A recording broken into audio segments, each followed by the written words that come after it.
মনে করো যখন আল্লাহ পাক সর্বপ্রথম তার নবীর নূর সৃষ্টি করেছিলেন, বইটাতে লেখা হয়েছে আল্লাহ সর্বপ্রথম সৃষ্টি করেছেন কলম।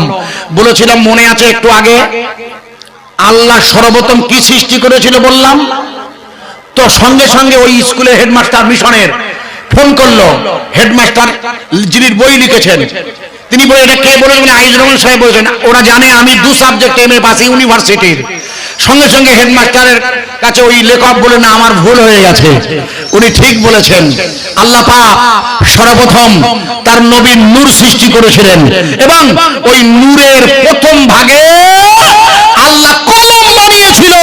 ওই মুমিনের কবরে প্রথম কাজ হবে কাফনের কাপড়ে লিখতে হবে।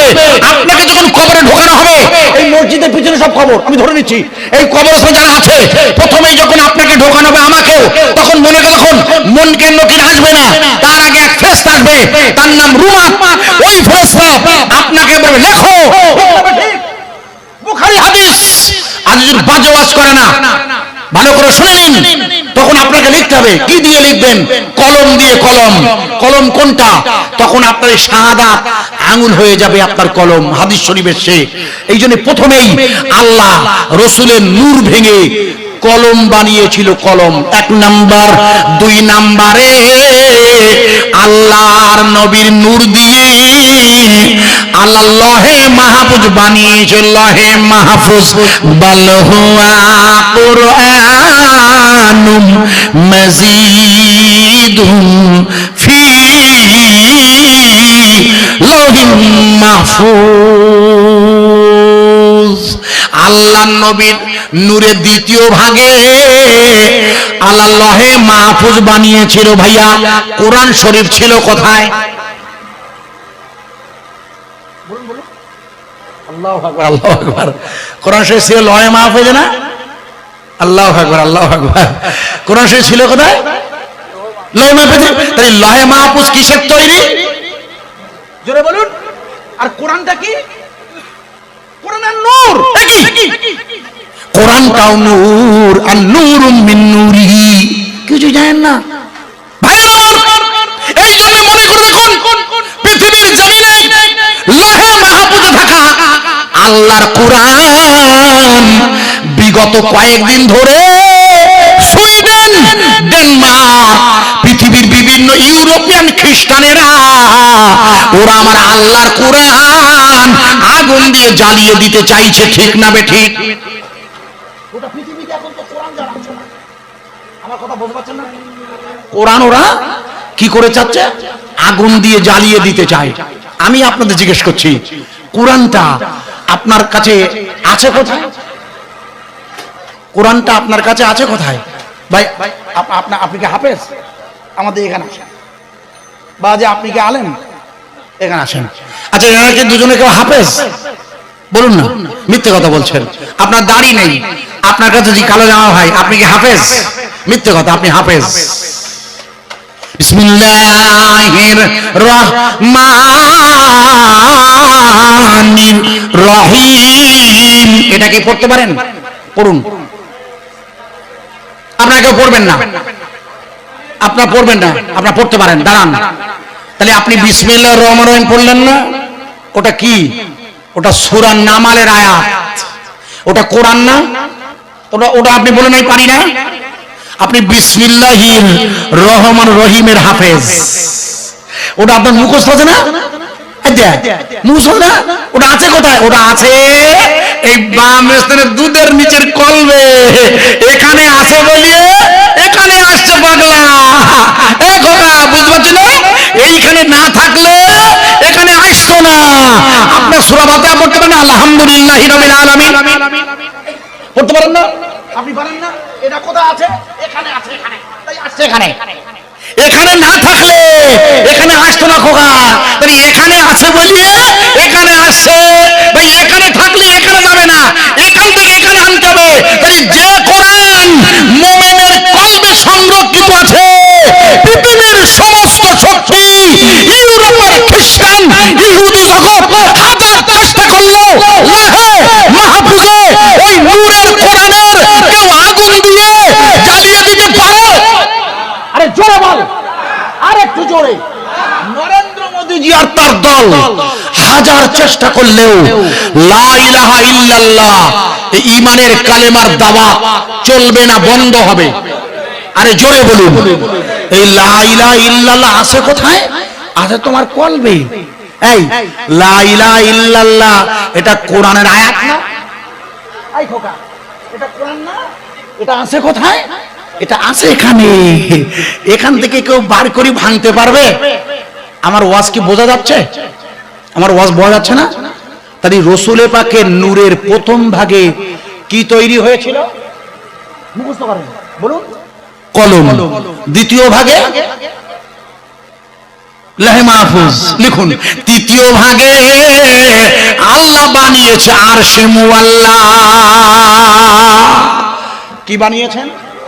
আরশে মুআল্লা, যেখানে আল্লাহর অবস্থান বলেন অনেকে।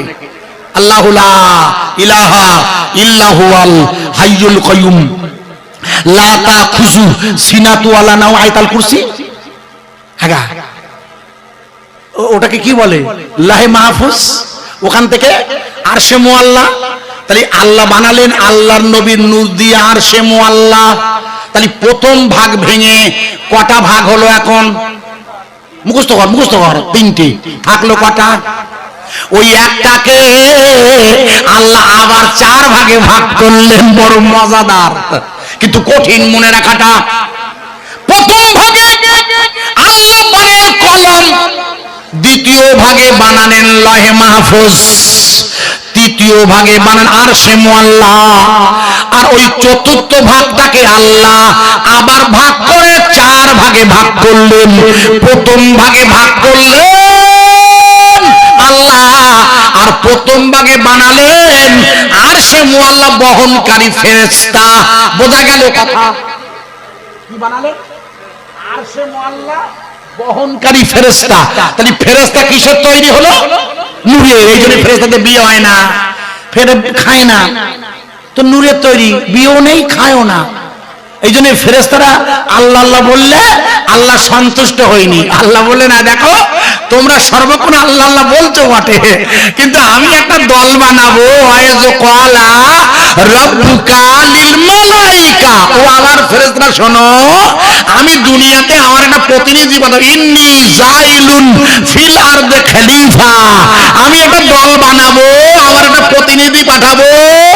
তোমরা বাধা দিও না। ফেরেশতা বলে, আল্লাহ আপনার খেয়ে কাজ আছে, আমরা তো সর্বক্ষণ আপনার জিকির করছি। আল্লাহ বলেন, না তুমি জানো না, ইন্নী আলামু মা লা তা'লামুন। আমি যা জানি তোমরা তা জানো না। আমি আল্লাহ তোমাদের কারোর বাধা শুনবো না। আমি মানুষ বানাবো, তোমরা বাধা দিলেও আমি শুনবো না। ফেরেশতাদের বউ নেই, ফেরেশতাদের খেতে হয় না, তাই সংসার করতে হয় না বলে সর্বক্ষণ তোমরা আমার স্মরণ করতে পারো। কিন্তু মুমিন ঈমানদার এই বাগান পাড়ার মুসলমানের ব্যবসা করতে হবে, জলকরের মাছ চাষ করতে হবে, গরুর গোশের ব্যবসা করতে হবে, সংসার চালাবে, অথচ সর্বক্ষণ আমার জিকির করবে, বাজার করবে। পুরুষ আল্লাহ বললেন, একদল বান্দা আছে আমার, তারা ব্যবসা করবে, তেলাওয়াত করবে, বেচাকেনা করবে, তবু তারা সর্বক্ষণ আল্লাহ আল্লাহ আল্লাহ বলবে। অর্থাৎ তাদের দুধের নিচের লতিফায় কলম আল্লাহ আল্লাহ বলবে। এই কারণেই আমি মানুষ সৃষ্টি করব। তোমরা আমার আল্লাহ বলছো, তাতে আমার আপত্তি নেই, কিন্তু ওতে আমি তৃপ্ত হয়নি। কথা বোঝা যাচ্ছে কি? তাই সংসার চালিয়ে স্ত্রীর সাথে মিলন ঘটিয়ে তাহাজ্জুদের নামাজের জন্য পাক হয়ে উঠে দাঁড়িয়ে আল্লাহর নাম নিতে হয়। এই জন্য আল্লাহ আপনাকে বানিয়েছে, ভুল বুঝবেন না ভাইয়া। এই ফেরেশতাদের বানালেন আল্লাহ আল্লাহর নবীর নূর দিয়ে। এবার কি করলেন? এবার বানালেন কুরসি। কি বানালেন? কুরসি। কুরসি মানে চেয়ার। কুরসি মানে কি? চেয়ার। এই জন্য মসজিদে আমি কোনো কোরআন হাদিসে এখনো পাইনি যে মসজিদে চেয়ারে নামাজ হবে। এখনো পর্যন্ত কোরআন হাদিস আমার নেই দেখা। কেউ যদি দেখা দিতে পারেন শিখে নেবো। কোরআন হাদিসে কোথাও এখনো চেয়ারে নামাজ পড়ার কথা নেই, এখনো পর্যন্ত আমি পাইনি। তবে হ্যাঁ, মসজিদে বসে নামাজ পড়া যাবে, দাঁড়িয়ে যদি না পারেন। যার হেঁটোয় ব্যথা সে বসে পড়বে, চেয়ারে নয়। আমার কথা বোঝা গেছে কি? চেয়ারে নয়, বসে পড়বে, দাঁড়িয়ে পড়বে না শুয়ে পড়বে। আল্লাহ কোনে বলছো কাদাই তুমি সালা, তোমরা আমার জিকির করবে, কি করবে? হয় দাঁড়িয়ে, নাই বসে, আর না শুয়ে। দাঁড়াতে পারছেন না, বাতা চেয়ার না হলে বসা যাবে না। আল্লাহ বলে ওইখানে আপনি বসে পড়বেন, কি করে বলবেন? হাঁটু গেড়ে। ওখানে বসে আল্লাহ সুবহানাল্লাহ পড়বেন, সুবহানাল্লাহ আল্লাহ পড়বেন, ইমাম সাহেবের সাথে রুকু দেবেন। চেয়ারে পড়বেন না তো, কোথাও লেখা নেই চেয়ার। ইদানিং মশলা দিয়েছে একদল নিজেরা যে চেয়ারে বসা যাবে, আমার জানা নাই। তবে যেহেতু কুরসি হলো আল্লাহর সাথে সম্পর্ক, ওটা নূরের তৈরি, তাই চেষ্টা করবেন মসজিদে চেয়ারে না বসা। এটা আমার অনুরোধ রইল, মানা না মানা আপনার ব্যাপার। তৃতীয় ভাগে আল্লাহ কি করলেন? আল্লাহ অন্যান্য ফেরেশতাদের বানালেন। তাহলে এই দ্বিতীয় ভাগের তিনটে ভাগ হয়ে গেল। বোঝা যাচ্ছে কি? হাতে রইল কটা? আর একটা ভাগ। ওই চতুর্থ ভাগটাকে আল্লাহ আবার 4 ভাগে ভাগ করলেন। লিখে নিন। প্রথম ভাগে আল্লাহ বানালেন জমিন এবং তার নিচে যা কিছু আছে। দ্বিতীয় ভাগে আসমান, তার উপরে যা কিছু আছে। তার উপরে কি আছে? আসমান। তার উপরে মোট আসমান কটা? 7টা। চাঁদ আছে কোন আসমানে? চাঁদ দেখো দিন, প্রথম আসমানে না? এই দেখো গা, এই আমার কাছে সেই চাঁদ পাঠিয়ে, চাঁদে সেই পাঠিয়ে সেই রোবার, আমাদের ঈশ্বর বিজ্ঞানীরা ওরে আল্লাহ 3 বারের মাথায় গিয়ে চাঁদে গেছে না? আমার এখান থেকে মানুষ যায়নি খোকা, যন্ত্র পাঠিয়েছে, নামটা রোবার পাগলা। গিয়ে ওরা এখন ঘুমোচ্ছে, জানো তো? চাঁদে যেদিকে ওরা আছে এখন দক্ষিণ মেরুতি, সেখানে এখন ঘুমোচ্ছে, জানো কি? হ্যাঁ না বলো? ওরা ঘুমোচ্ছে তো, ওরা মেশিন দেওয়ার ঘুম ভাঙাতে হবে। মানুষ হঠাৎ পারেনি এখনো। আল্লাহ ও আল্লাহ, এ কোনে এই ওয়াজ করতেছি? সাবা সামাওয়াতি তিবাকান, মোট আসমান হচ্ছে কটা? আরে দেখা যাচ্ছে কোনটা? প্রথম আসমানটা। ওই প্রথম আসমান টপকাইয়ে গেলি তাই দ্বিতীয় আসমান। চাঁদ হয়েছে প্রথম আসমানে, এরা দ্বিতীয় আসমানে জাতি বাহিনী বলো। শুধু ওই প্রথম আসমানে গেছে তাই কি করতেছে মোদি মনে করে দেখো, বলছি সব করে দিয়েছি। কি করিয়েছে ভাই? এই চাঁদে রোবারকে, যন্ত্রকে আমার গা কি উপকার হয়েছে? উপকার এই কোকা আমার গা উপকার হয়েছে কিছু? রাগ করবেন না। হ্যাঁ, আমার গা একটু উপকার হয়েছে, আপনারা জানেন না। প্রথম পৃথিবীতে 1965 সালে আমেরিকা চাঁদে লোক পাঠায় প্রথম। সেই 3 জন লোকের একজনের নাম হচ্ছে মাইকেল হকিন্স, মনে নেই আপনাদের? আর একজনের নাম নীল আর্মস্ট্রং, মনে নেই? এই পাগলা কজন পাঠিয়েছিল আমেরিকা? 3 জনের। আমার গেরা এখনো মানুষ হঠাৎ পারেনি পাগলা, আমার গেরা পাঠিয়েছে যন্ত্র। আর আমেরিকা প্রথম মানুষ পাঠিয়ে এলো, মনে থাকবে কটা? একটা লোকের নাম কি? Neil Armstrong. Mister Neil Armstrong এই চাঁদে গেছে। আমার মেশিনকে ঘুমোচ্ছে এখন, জানো তো? এখনো 12 দিন ঘুমোবে। হ্যাঁ না বলে? কেউ জানে না। বাদা শোনো, এটা ছোট করে করিয়ে দিয়েছে, কেউ জানে না। শোনো, এই চাঁদে গিয়েছে মিস্টার নীল আর্মস্ট্রং। ভদ্রলোক চাঁদে পা দিয়েছে, লক্ষ্য করে দেখে চাঁদের গায়ে ফাটলের দাগ। চাঁদ ফাটা। চাঁদ কি? শোনেন, এখন তো সব পিতলে কলসি, আর আগে ছিল মাটির কলসি না? একটু হ্যাঁ না বলে? ওই মাটির কলসি যদি পড়িয়ে ভেঙে যায় ও আর জোড়া লাগে না। কিন্তু একটুখানি যদি আপনার ফাইল হয় তা সিমেন্ট দিয়ে দেখবেন অনেক সময় জোড়া দেওয়া যায়, কিন্তু ভিতরে দাগ থাকে না। হ্যাঁ না বলো খোকা? নীল আর্মস্ট্রং চাঁদে গে। হ্যালো আমেরিকা, বলে কি হয়েছে? বলে চাঁদে দেখছি দাগ। বলে তাতে তোমার কি? বলে আমার কি? এই শোনো, চাঁদে দেখতেছি কি? আল্লাহু আকবার। মিস্টার নীল আর্মস্ট্রং তার ক্যামেরা দিয়ে চাঁদের আযান দুনিয়ার জমিনে শুনিয়ে দিল। আরে জোরে বল, আরে জোরে বলা যাবে না? নারায়ে তাকবীর, নারায়ে তাকবীর। আমার গায়েরা চাঁদে গেছে, ভালোই, আমার কোনো আপত্তি, আরো যা। কিন্তু যে লোক গেছে বেটা সাই দিয়ে, ও প্রথমে চাঁদে গে কার নাম শুনেছে? একটু জোরে বল। ওম পরানাম শরণাম ব্রহ্মা, আল্লাহম পরানাম শরণাম ব্রহ্মা। চাঁদে গিয়ে এই যন্ত্ররাও শুনতেছে। এরা ওই আমার শুনতেছ বলো ভাই, না একই তো জায়গা, জায়গা তো এক, আওয়াজ এক, কিন্তু এরা আমার কাছে শোনাবে না। সাদে কার নাম একটু জোরে বলুন। এখানে বসিয়ে রেখেছে কে? রুজি রোজগারের মালিককে। আরে চিল্লে বলুন না। এই বিরিয়ানি খাবে কে? বলছে বিরিয়ানি খাবে আল্লাহ, বিরিয়ানি খাবো আমরা। একটু জোরে একবার নাড়া দেন তো, অবস্থাটা দেখি, ভাব কিরকম দেখি। সাদে গিয়েছে আমার গা ভালো হয়েছে, আমি বলছি পরপর ছোট্ট করে। একটু জোরে একবার নাড়া দিয়ে দি দেখি অবস্থাটা। ভাই সাহেব দিয়েছেন, আমি একবার দিয়ে দেখি। নারায়ে তাকবীর। আর একটু জোরে হবে না ভাই? একটু জোরে হবে না? একেবারে সোজা জীবনতলা থানা। আপনার কোন থানা? জীবনতলা থানা। 8 কিলোমিটার কালিকালা তলাতে একেবারে মেপে মেপে 8 কিলোমিটার। এই 8 কিলোমিটার রাস্তা আমরা চেষ্টা করব আল্লাহর নাম পৌঁছে দেবার। কেউ যেন ফাঁকি দেবেন না ইনশাআল্লাহ।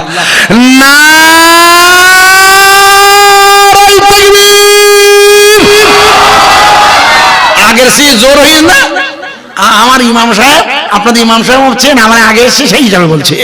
উনি আমাকে বললেন, মহাশয় আপনি সরবের ভেতর দিয়ে ঢুকবেন, ঢুকে কালিকাতার আসবেন, কিন্তু কোথায় উঠতে হবে সেটা আর বলিনি। ওনার দোষ না, জানে ও রাস্তা যেখানে উঠেছে আর তো কোনো জায়গা নেই। ওটা যেখানে নাম কি, যে জায়গায় উঠেছে নাম তার কালীবাড়ি, তাই না?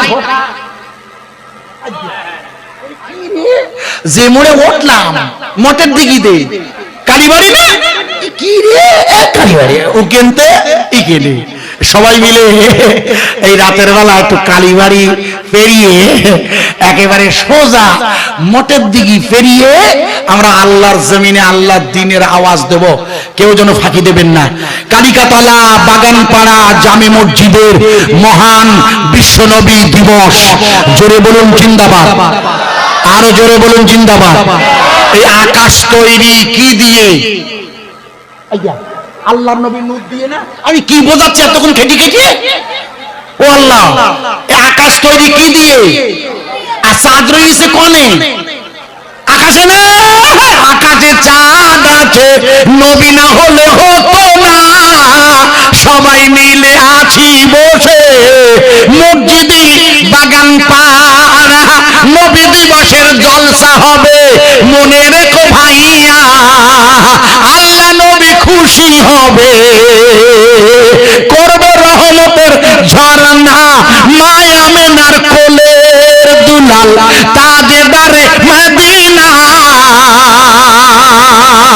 সবাই মিলে পড়ব দরুদ, যাবে মদিনা।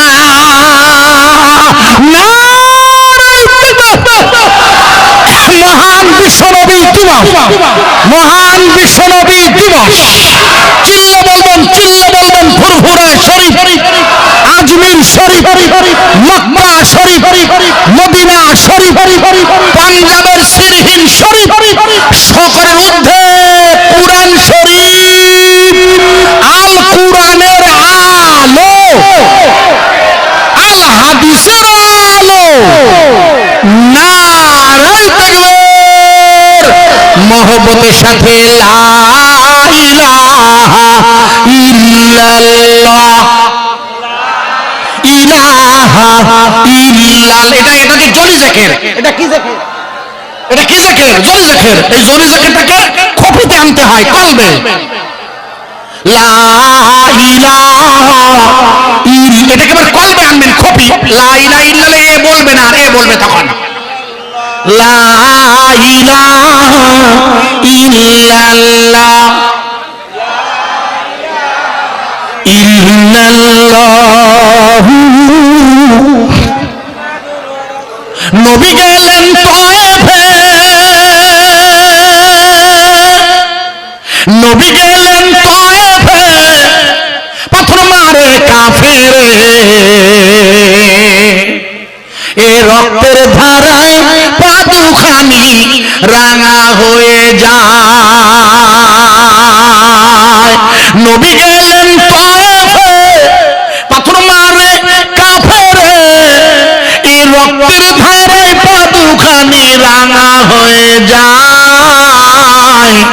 আঘাত স্বয়ং নবী আমার আল্লাহর কাছে কয় ভুল করেছে ও গো আল্লাহ মাফ করে দাও ও বুঝেরা চিনে না আমায় লা ইলাহা ইল্লাল্লাহ লা ইলাহা ইল্লাল্লাহ ইল্লাল্লাহু হাসবি রাব্বি